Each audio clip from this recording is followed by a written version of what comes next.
Hey,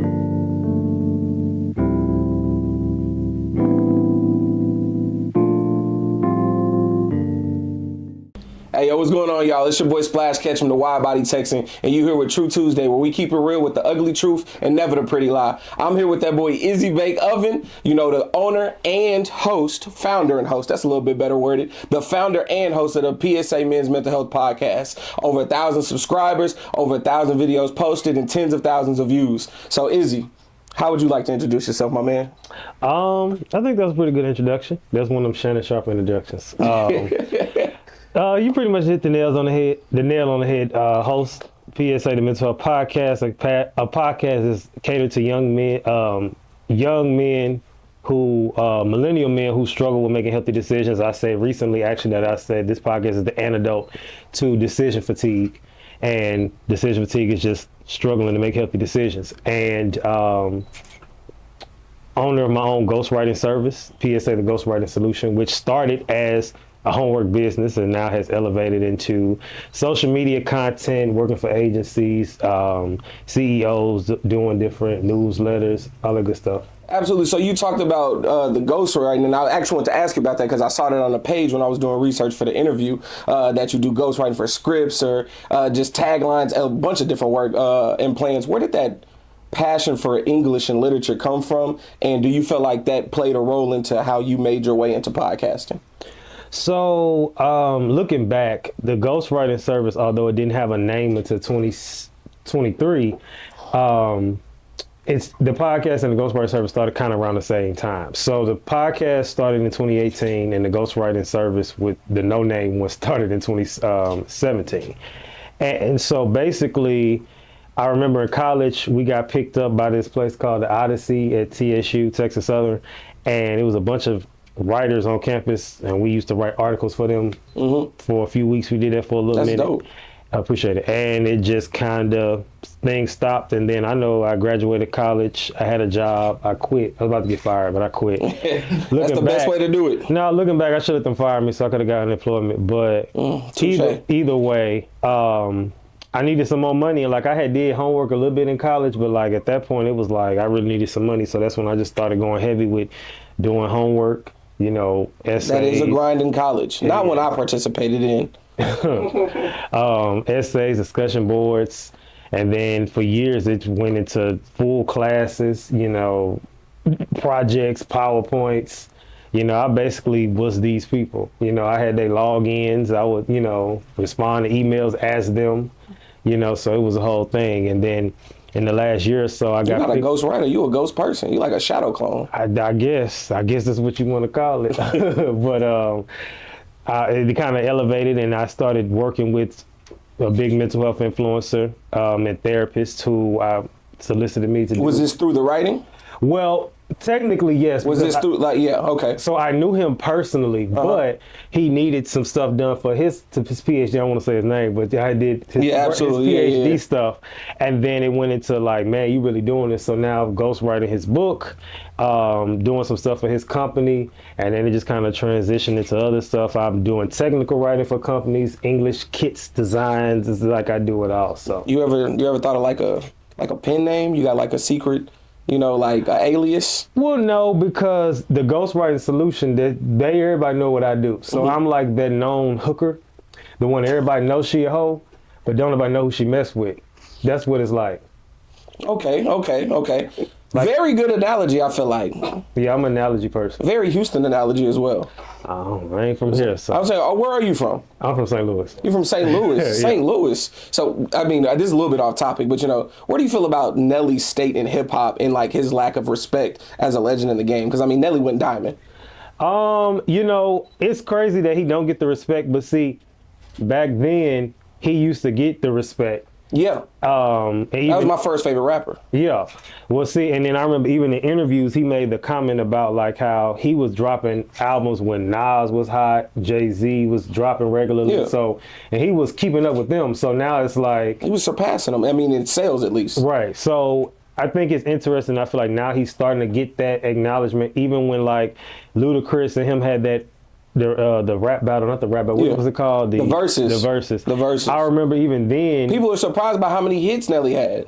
They forgot. They forgot. They really people did. was just like, oh, Ludacris finna wash him. And I'm like, Y'all must not know. I don't know about that. I mean, lyrically, maybe, but I don't know about Luda washing nobody lyrically. yeah, Ludacris like a... But I feel like Nelly underrated too with his pen. Yeah, Nelly's definitely underrated. Ludacris is kind of like a... I think because he's playful, so you may overlook like what he's saying. But if you look at like a Busta Rhymes or like a Missy, they both are very lyrical. It's just like they're playful. They Absolutely. No, I definitely agree with that. But let's get it back to the PSA Men's Mental Health Podcast. I want to talk about, you've been doing that for what, 4 or 5 years now? Well, since 2018. So 2018, so even longer. 6 years. 6 years, yeah. 6 years. So over that 6 years, what does the PSA Men's Mental Health Podcast represent from the beginning to now, and what does the PSA Men's Mental Health Podcast mean to Izzy? So I feel like at the time it represented, a risk, because back then, that's just me with all my content. I try to push the boundaries. That's just me as a person. Take those risks, the ones you're afraid to take. And so at the time, I didn't even know it was mental health. I just wanted a podcast that was critical thinking. At the time when I started, I was 23. So my mindset was, I hated hearing people my age being like, this just the way I am. And so I wanted to start something where we could, basically a podcast where we can agree to disagree about different topics. And although we still do that, I think it was more so of a risk because at the time it mixed humor, critical thinking, and mental health. Now my dad was the one who's a counselor. It's an interesting Venn diagram you got going on there. Right. And he was the one that was like, well, that's mental health. And when you actually look up the definition of mental health, the definition of mental health is a study. One of them is a study of how we act, think, and feel. So people, when they think of mental health, they think of mental illness. They think of depression, anxiety, etc. And mental health is, we all have mental health, but not everybody has mental illness. So, but most people, they don't know that. So I think back then it represented... We all have mental health. That's a bar. That's a bar. So I think it represented just a new sense of creativity because it definitely pushed the boundaries, and it was something a lot of people were skeptical about, especially my approach at first and how it came off of me trying to find my footing. I think now it just represents, like I said, the antidote for decision making amongst young men, because I don't consider myself an expert. Well, when it comes to like creativity and that kind of stuff, I'm an expert. But when it comes to like mental health, I'm not an expert. So the goal is, I'm my target audience, and I go and seek these professionals, or even if you're not necessarily a professional, you are somebody who is an expert in whatever we're talking about. And I'm picking your brain on camera about the stuff we're going through. But because a lot of my guests, when I first started doing guests in season 2, were my peers, I still try to do that from time to time because people can tell when I know the person. So I like to keep It's always a different vibe and chemistry. Right. So I like to keep that. So that's what it is now. Okay. So what does the PSA Men's Mental Health Pass, as far as like all the work you put into it this past 6 years, what does that represent to you as a person? Is it a part of who Izzy is, how he identifies himself, or is it kind of like, at this point, it's like a side project that you watch and grow, that you invest your time into, but it's something completely it's standalone on its own? I honestly think I have, what's the word I want to say? And it's probably going to be quotable. I think I have memorialized my growth. Memorialized? Yes. So it's forever. Oh, I see what you're saying. Like over the length of dropping the different episodes, like you can go back. It's almost like a time, like a time watch, like a diary. You go watch yourself. Yeah, because like the stuff I was talking about then, even my approach then, and just how I thought in life then compared to now is not the same. And I think even with the podcast at the beginning, a lot of people, especially content creators, try to start off being like a facade, and people like authenticity and vulnerability. So when you are yourself, people respect that. Like back then I was trying to like talk about stuff that like I felt like I didn't struggle with to go through, but now it's like I intentionally talk about things that like that may be an issue for me, because like I said, I'm not the expert. I want to keep reiterating that in every episode that I say like, look, I'm not, so I think that it's just, I memorialized my growth. I memorialized, my growth as a content creator, from how it started to where it is now, and from the going to the ghostwriting service to going to my vlogs that I do, which I got to get back to dropping those, and just trying to keep people on the edge of their toes. And I know what I'm gonna say. You enjoy vlogging? I do. I actually now have everything I do has a theme. So the vlog is the theme of the vlog is In and Out the Office with Izzy Baker, and it chronicles a full-time ghostwriter, podcaster. He good with the one-liners. I see why they got you for the ghostwriting. In and out the office, that's smooth. Basically just a full-time ghostwriter, podcaster, and just my life, things that go on. Like, you know, so when I go out of town, in town, like I'm now recording me doing a vlog of the homecoming tour that I'm on, starting with my school, Texas Southern, then next week, or this week now, Tennessee State, and then PVs at the end, and just comparing and contrasting things, as well as the in-betweens like this, going on the vlogs of showing me doing some work, so they don't just think, you know, it's just me working, not working, work, not working, but my work, as you see, is unconventional, so it's not like a typical clock in. Okay, that's amazing, and I really like how you talked about you coming around to the tours now, and how the tours. What role does that play in what Izzy's doing right now? Well, it's just me at this point. I'm not really booked to go. It's more so I feel like everything is training. You know, what was that like? They talk about in the Bible, David had to train for Goliath because if he didn't fight the bears and the lions, how would he have handled that? So I think it's just me getting used to being on the move, you know, and going to different places. And because one thing I do want to master, which I have a bad habit of doing, is when I'm out of town, because I'm a glutton. So when I'm out of town, I like to eat everything in sight, and I want to get to the point where it's like, stop doing that every time you go out of town, because you come back and you're trying to play catch up. So I think I'm using this time to like balance, you know, with things like that, with the sleep, with the still, you know, having with the actual hustle and grind and working on the business, and you talking about incorporating your mental health, not only the mental health, the physical health aspect of that as well, because it's physical and mental health go a lot more hand in hand than people want to admit a lot of the times. Yeah, definitely that too, and people don't realize that, which is crazy. And just like I said, and now I know I'm about to be really busy, so I actually have a few episodes still on ice, but I want to get back in the booth and record some more. Actually, I'm probably gonna record one tomorrow and start working on 2 more like scripts, so I can record 2 next week. So any guests on the upcoming? Well, the one I'm recording tomorrow is just me. But I ask because I wanted to say 3 guests. You've been doing this for 6 years. I mean, you've had dozens and dozens of guests going on. Who? Top 3 guests, whether it was because they're memorable because you enjoyed the conversation, or whether in their personality, or it was memorable because they were just dropping gems, they were dropping dimes for the audience to hear. What top 3 guests? Or maybe if not top 3, favorite 3 or most enjoyable. You know, we don't want to step on nobody's toes. Definitely Cat Williams. Definitely Monique. It's funny because they was on Shannon Sharp.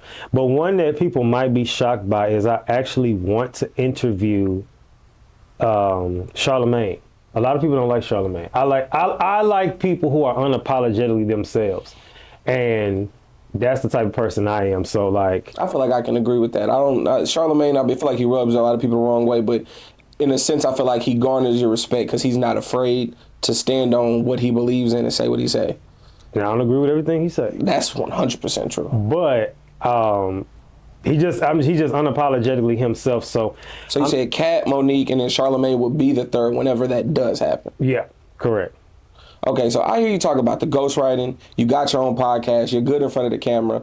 But I feel like the vibes, you know what I'm saying? The sweats, the shades, the creativity, the overall aura. You giving me like producer vibes. Right. Like you could be like, you know, like sitting behind the camera, like Steven Spielberg, you know, something like that. You ever thought about getting into production and, you know, using your eye for the overall picture and not just as a talent in front of the camera? Absolutely. I actually had an interview with a now therapist and ex-comedian therapist and ex-producer for It's a crazy season. intersection. Yeah, last season, Melanie, what's her last name? My name, Melanie, shout out to her. She's actually based in Houston, but the episode was virtual. And she actually was a producer on The Real World, The Bad Girls Club, and a few other shows back in the day.